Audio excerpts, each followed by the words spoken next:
শুরুতে কয়েকটা আয়াত বলে আমি ওই ঘটনা যাচ্ছি। আল্লাহ রাব্বুল আলামিন সূরা বুরুজ সূরা নাম্বার 85, এটা মাক্কি সূরা।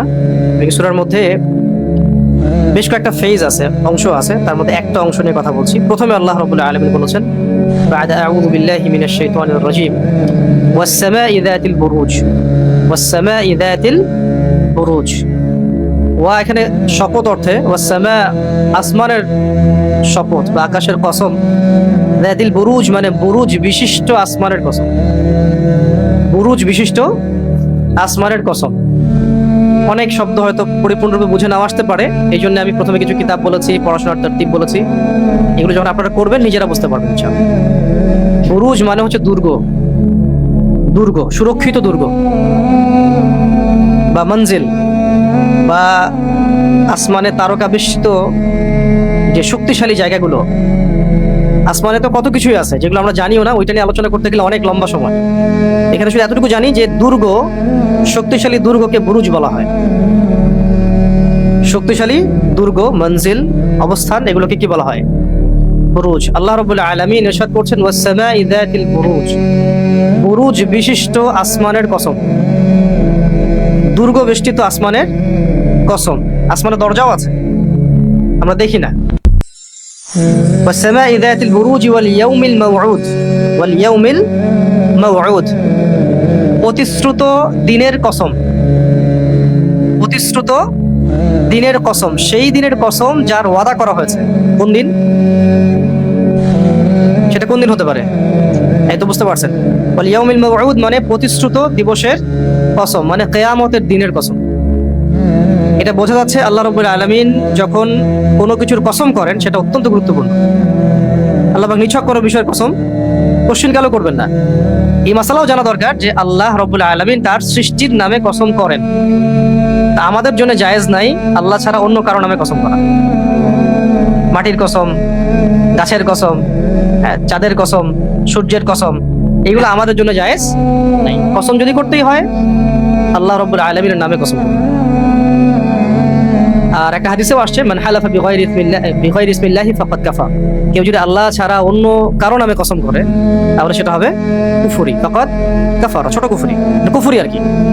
কেউ যদি আল্লাহ ছাড়া অন্য কারো নামে কসম করে সেটা হবে কুফরি। তো আমরা যদি কসম করতেই চাই তাহলে কার নামে করব? 3 নম্বর আয়াতে আল্লাহ রাব্বুল আলামিন বলেছেন, ওয়াশাহিদিন ওয়া মাশহুদ, ওয়াশাহিদিন ওয়া মাশহুদ। শাহিদ মানে হচ্ছে সাক্ষী, শাহিদ মানে যে ঘটনার সাক্ষী, এটা ঘটনা ঘটছে এটার সাক্ষীকে বলা হয় শাহিদ। আর মাশহুদ হচ্ছে ওই ঘটনাটাই যার সাক্ষী থাকা হচ্ছে। শাহিদ হচ্ছে যে সাক্ষী, আর মাশহুদ হচ্ছে ওই উক্ত ঘটনা যার সাক্ষী থাকা হচ্ছে। ওয়াশাহিদিন ওয়া মাশহুদ, ঘটনা এবং সাক্ষীর শপথ। নিশ্চয়ই আল্লাহ রাব্বুল আলামিন খুব গুরুত্বপূর্ণ একটা ঘটনার দিকে নিসবত করছেন এখানে। এমন একটা ঘটনা যে ঘটনার আল্লাহ পাক কসম করছেন এবং ওই ঘটনার যারা সাক্ষী তাদের নামেও কসম করা হচ্ছে। শাহিদ ওয়া মাশহুদ।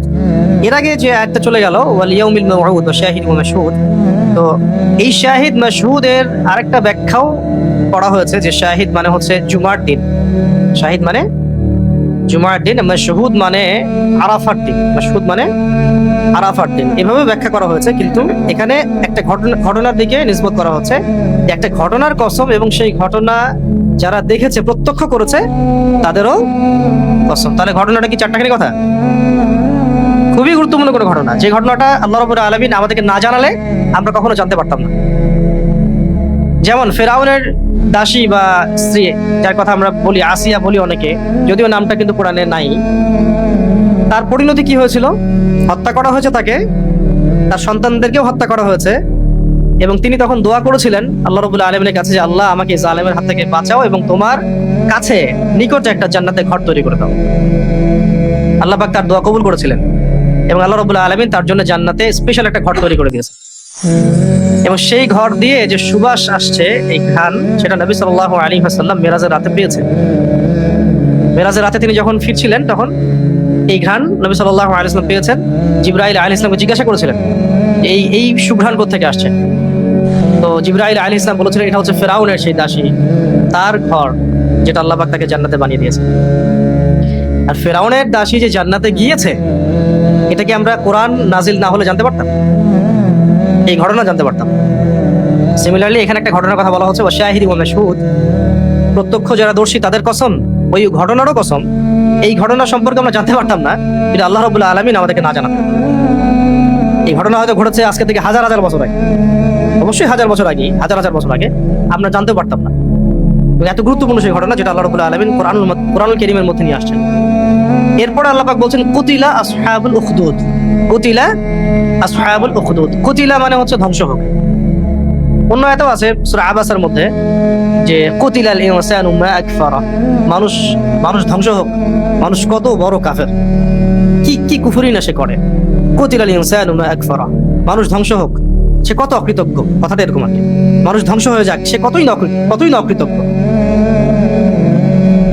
এখানে বলা হচ্ছে কুতিলা আসহাবুল উখদুদ, আসহাবুল উখদুদ ধ্বংস হয়েছে, আসহাবুল উখদুদ ধ্বংস হয়েছে। তাহলে আসহাবুল উখদুদের এই ঘটনা আল্লাহ পাক যদি আমাদেরকে এই সূরায় না জানাতেন আমরা কখনো জানতে পারতাম না। আর এই ঘটনার চারটাখানি কথা না, আল্লাহ পাক এই ঘটনাকে মানে সবার সামনে এনেছেন, কসমও করেছেন এই ঘটনার সাক্ষী দেন এবং উক্ত ঘটনারও। তাহলে এটা নিশ্চয়ই এই পৃথিবীতে ঘটে যাওয়া ঐতিহাসিক ঘটনাগুলোর মধ্যে অন্যতম একটা শ্রেষ্ঠ ঘটনা। যেমন আসহাবুল কাহফ, এই ঘটনা কে জানতো যদি কোরআন না জানাতো? জানতো যে 309 বছর কিছু যুবক ঘুমিয়েছিল, জানতে পারতো মানুষ। আবার আল্লাহ পাক জীবিত করেছেন। উযাইর আলাইহিস সালামের ঘটনা, আল্লাহ পাক ঘুম পাড়িয়ে রেখেছেন, আবার 100 বছর পরে জীবিত করেছেন, কেউ জানতে পারতো?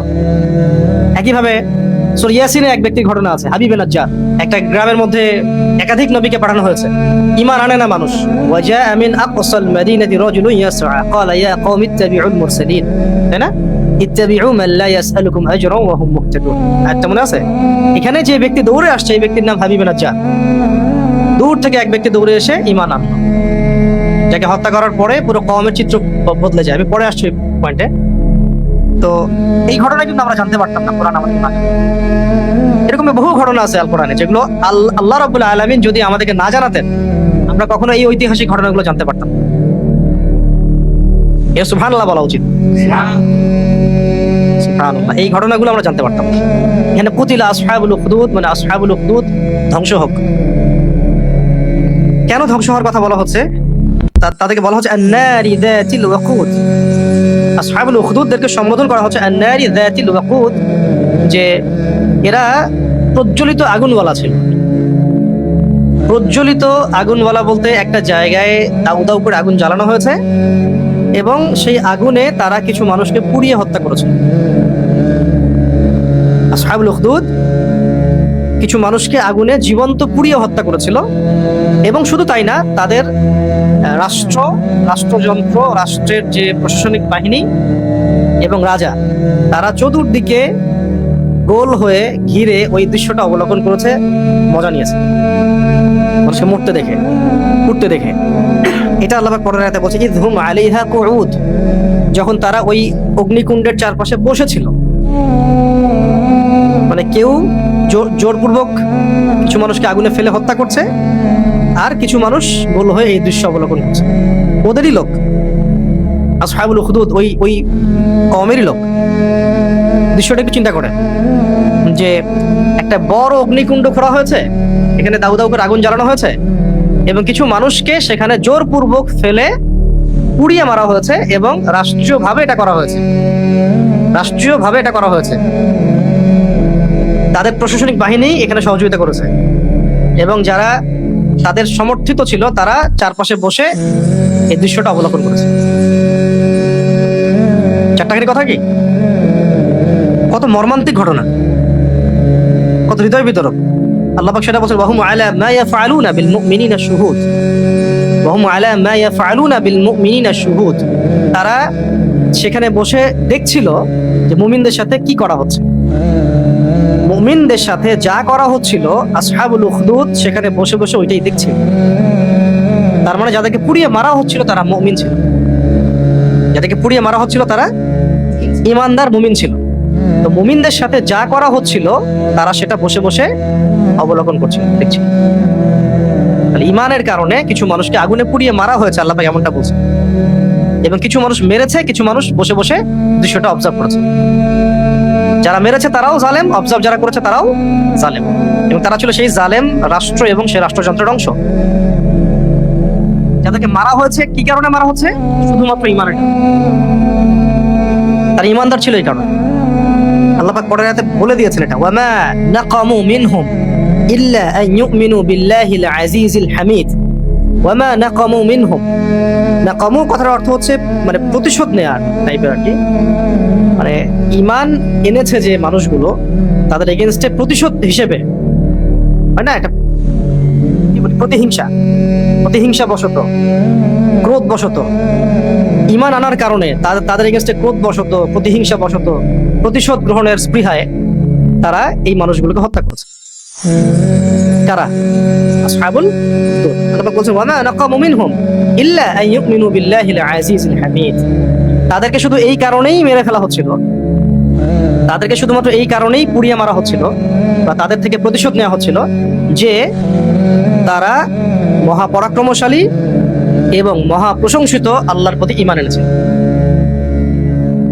অনুবাদ করা খুব কঠিন বাংলায় আরবি থেকে, আমি চেষ্টা করছি আর কি, আমি জানি হয়তো 100% হচ্ছে না, বাংলা 100% অনুবাদ করা সম্ভবই না। আমি বিশ্বাস করি না যে বাংলা ভাষায় আল কোরআনকে 100% অনুবাদ করা সম্ভব, বা পৃথিবীর কোনো ভাষাতেও সম্ভব।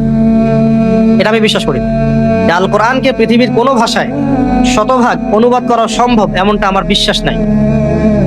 আল কোরআনকে শুধু আল কোরআনের ভাষাতেই অনুবাদ করা সম্ভব। এই কারণে এই ভাষাটা শেখা আমাদের উপরে ফরজ করে নেওয়া উচিত ছিল। সিস্টেম আমাদেরকে সেটা শিখতে দেয়নি। এক সময় ছিল পুরো মুসলিম বিশ্বের সব জায়গায় আরবি ভাষার চর্চা ছিল। আরবিতে খুতবা দিলে জনগণ এমনি বুঝতে পারতো কি বলা হচ্ছে, আমরা এখন পারছি না। তো যাই হোক, প্রসঙ্গ আসি। ওয়ামা নাকামু মিনহুম ইল্লা আন ইউমিনু বিল্লাহিল আজিজিল হামিদ অর্থ হচ্ছে যে তাদের থেকে শুধু এই কারণেই প্রতিশোধ নেওয়া হচ্ছিল যে তারা মহাপরাক্রমশালী, মহাপ্রশংসিত আল্লাহর প্রতি ঈমান এনেছে।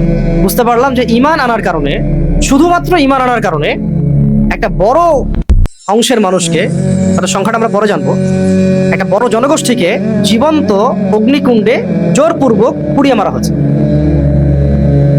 বুঝতে পারছি কি? আমি চেষ্টা করছি আর কি। আবার বলছি, শুধুমাত্র এবং শুধুমাত্র আল্লাহর প্রতি ঈমান আনার কারণে একটা বড় জনগোষ্ঠীর মানুষকে রাষ্ট্রীয়ভাবে জোরপূর্বক জীবন্ত আগুনে পুড়িয়ে মারা হচ্ছে। এবং মারার সময় রাষ্ট্রযন্ত্র, রাষ্ট্রের এই প্রশাসনিক বাহিনী, রাজা এবং ওদের যারা রেসপন্সার আমরা বলি, বা অনুসারী বা ফলোয়ার্স বা সহযোগী, তারা পুরো দৃশ্যটাকে চতুর্দিক থেকে অবলোকন করেছে বসে বসে। একজন ব্যক্তি হত্যার ঘটনা এটা কি একজন ব্যক্তি হত্যার ঘটনা? পুরা কওমকে হত্যা করা হচ্ছে, একটা পুরো নেশনকে জীবন্ত আগুনে পুড়িয়ে মারা হচ্ছে। ব্যাপারটা কি খুব এক্সট্রাঅর্ডিনারি ঘটনা না? এটা তো একটা জেনোসাইড যেটা হচ্ছে এখন। এটাকে একটা পুরো জেনোসাইড, তাও আবার মানুষকে জবাহ করা হচ্ছে না, পুরো জীবন্ত আগুনে পুড়িয়ে মারা হচ্ছে। একটা বিশাল অগ্নিকুণ্ড খুঁড়ে জীবন্ত মানুষদেরকে ফেলে ফেলে ফেলে ফোর্সফুলি হত্যা করা হচ্ছে। একটা দুইটা মানুষ না, পুরো কওমের মানুষ যারা শুধু একটা অপরাধ করেছে, ওদের ভাষায় অপরাধ, সেটা হলো শুধু আজিজিল হামিদ, মহাপরাক্রমশালী, মহাপ্রশংসিত আল্লাহর প্রতি ঈমান এনেছে, আর কিছু না। ঠিক যেমন মক্কায় রাসূল সাল্লাল্লাহু আলাইহি ওয়াসাল্লামের সাহাবায়ে কেরামদের উপর কি অত্যাচারটা হয়েছে, স্বয়ং নবী সাল্লাল্লাহু আলাইহি ওয়াসাল্লামের উপরে কি অত্যাচারটা হয়েছে, সাহাবায়ে কেরামদের উপরে কি অত্যাচারটা হয়েছে, কি কারণে? আবু জেহেলের দৃষ্টিতে অপরাধটা কি? আবু লাহাব, উতবা, সাইবাদের দৃষ্টিতে অপরাধটা কি? শুধু এক আল্লাহর প্রতি ঈমান। আর এবং এই সূরাটা কিন্তু মাক্কি সূরা। সাহাবীদেরকেই তো এখানে উৎসাহিত করা হচ্ছে যে এমন ঘটনাও ঘটে গেছে। এই ঘটনাগুলোকে আমরা জানতে পারতাম আল্লাহ পাক না জানালে। এবং ইতিহাসবিদরা এটা হয়তো কখনো সামনেও আনতো না। এটা কাফেরদের হাতে হয়েছে এই ঘটনা। এই ঘটনার পিছনে যারা ছিল, এটা ছিল ইহুদি। এই ঘটনার পিছনে শক্তিটা ছিল ইহুদি শক্তি। আর যাদেরকে মারা হচ্ছিল না, তারা কিন্তু ছিল সত্যিকারের খ্রিস্টান। ঈসা আলাইহিস সালামের সত্যিকারের অনুসারী। এবং তখন তো মুহাম্মদ সাল্লাল্লাহু আলাইহি ওয়াসাল্লামের নবুয়তটা আসে নাই, কোরআন নাজিল হয় নাই। তখন তাহলে ওই ধর্মটাই তো কি ছিল? সঠিক ছিল না, বিকৃত না, সত্যিকারের খ্রিস্টান ছিল তারা। ওই তৃতীয়বাদী না, তারা ঈসা আলাইহিস সালামকে আল্লাহর পুত্র মানতেন না, আল্লাহর রাসূল মানতেন। এবং তাদেরকে পুড়িয়ে মারছিল যারা, তারা ছিল ইহুদি শক্তি, জোরপূর্বক তাদেরকে ইহুদি ধর্ম গ্রহণ করতে বাধ্য করা হচ্ছে। তো এই ঘটনা তো ওরা তো আনতোই না কখনো সামনে। ঠিক যেমন প্রশ্ন করছিল না একজন যে আসহাবুল কাহাফের কি হয়েছিল, জুলকারনাইন বাদশার কি হয়েছে আলাইহিস সালাম, আর রূহ কাকে বলে, তিনটা প্রশ্ন করেছিল ইহুদিরা। ইহুদিরা কিন্তু ওই প্রশ্ন করে নাই যে মুসা আলাইহিস সালাম আর খিদর আলাইহিস সালামের কি হয়েছে। আল্লাহ রাব্বুল আলামিন ওটা অতিরিক্ত জানিয়ে দিয়েছে, যারা তোমরা প্রশ্ন করেছো তারাও জেনে রাখো যে তোমরা যে নবীর উম্মাহ হিসেবে দাবি করো সেই নবীও জ্ঞান শিখতে আমার এক বান্দার কাছে গিয়েছে। নিজেদেরকে এত অহংকারী ভেবো না। তারা কিন্তু এটা জানতে চায় নাই, আল্লাহ পাক এটা জানিয়ে দিয়েছে সূরা কাহফের মধ্যে। তো এই কারণে এই ঘটনা তো জানতে পারতাম না আমরা যে মুসা আলাইহিস সালামকেও জ্ঞান শিখতে অন্য একজন ব্যক্তির কাছে যেতে হয়েছে। ইহুদিরা কি এটা বলতো কখনো আদৌ? কখনোই বলতো না।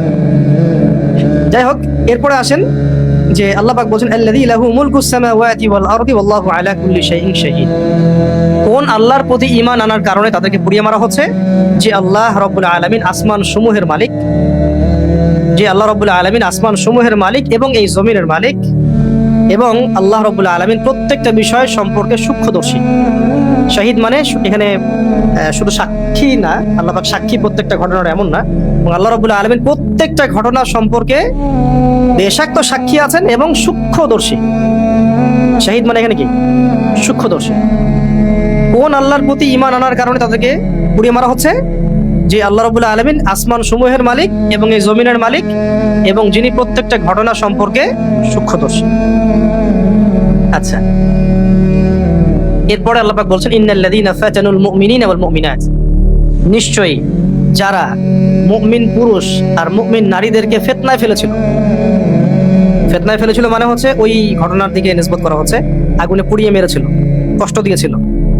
সুম্মা লাম ইয়াতুবু, এরপরে আবার তওবাও করে ফিরে আসে নাই, এরপরে আবার তওবা করে ফিরেও আসে নাই, ফালাহুম আযাবু জাহান্নাম, এদের জন্য জাহান্নামের আযাব, এদের জন্য জাহান্নামের আযাব। মানে যারা জালেম ছিল, যারা কাতিল ছিল, তাদের কথা বলা হচ্ছে।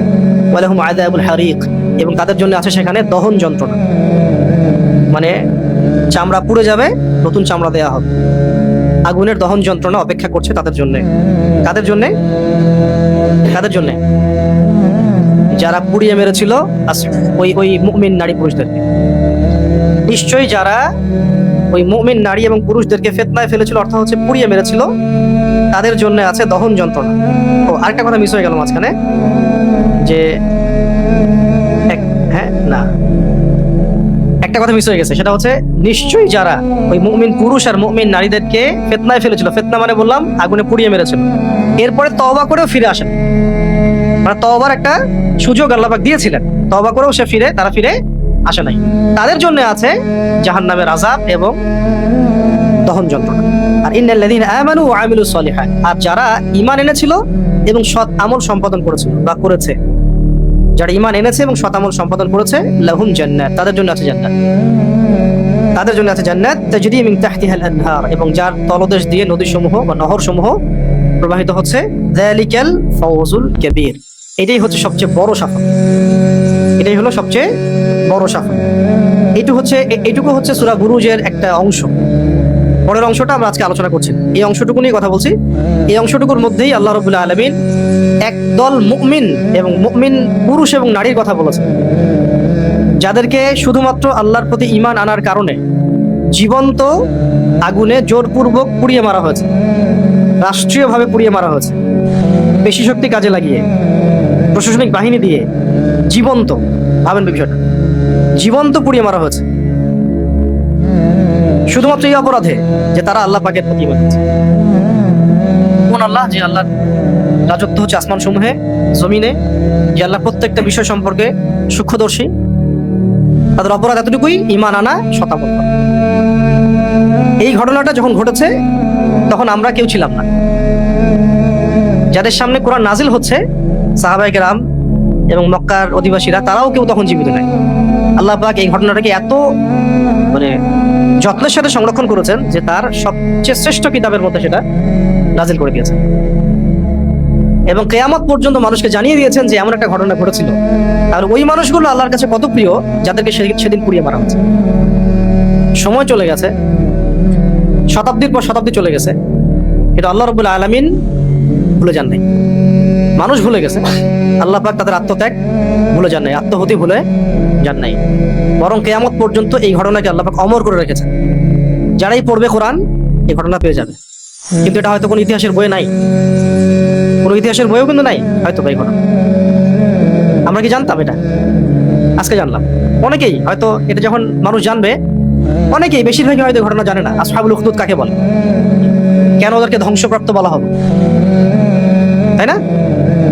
এখন এই ঘটনার সাথে আমি যে একটা প্রসঙ্গ বললাম যে আমাদের সমাজে, আমাদের রাষ্ট্রে, আমাদের সময়ে এমন অনেক ভাই এভাবে আত্মহতি দিয়েছেন এবং দিচ্ছেন, আগামীতেও দিবেন, যাদের সাথে এই ঘটনার মিল আছে।